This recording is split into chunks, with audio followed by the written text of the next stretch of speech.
Trauma serial कलंदर के इस episode में आप देखेंगे कि इरफान को पता चल जाता है कि उसका बाप भी इस लालचपन में साथ ही शामिल है, जिसको सुनकर उसको काफ़ी ज़्यादा दुख होता है और कहता है कि आप सही समझ रहे ये बात कि बाप जो होता है वो घर का सरबराह होता है। अगर वो ही लालच की जद में आ जाए तो फिर तो सारे घर ने ऐसा होना ही है।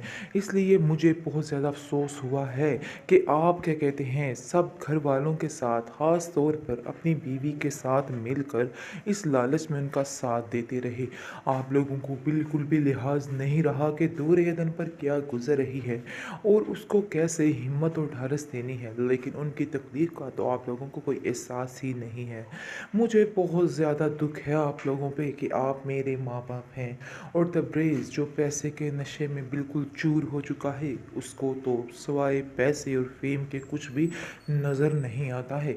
मुझे उसे अपना भाई कहते हुए भी शर्म आती है। आगे से आप देखेंगे तब्रेज़ का बाप कहता है उसको कि एक दिन तुम्हें उसको अपना भाई कहते हुए फ़ख्र महसूस होगा जब उसके पास ये सब कुछ अपना हो जाएगा। इस पर वो कहता है कि ये फ़ख्र आपको ही मुबारक हो, क्योंकि मैं तो इन बातों से खुश होने वाला है ही नहीं और ना ही मेरी आदत में लालच लिखी हुई है। इसलिए बेहतर यही है कि ये सारा रुपया पैसा आप लोगों को ही मुबारक हो। मुझे इस चीज़ से कोई भी दिलचस्पी नहीं है। जो कुछ आप समझ रहे हैं ये बात अपने ध्यान में रखिएगा, लेकिन अफसोस इस बात का है कि आप अपनी औलाद की तरबियत सही ना कर सके।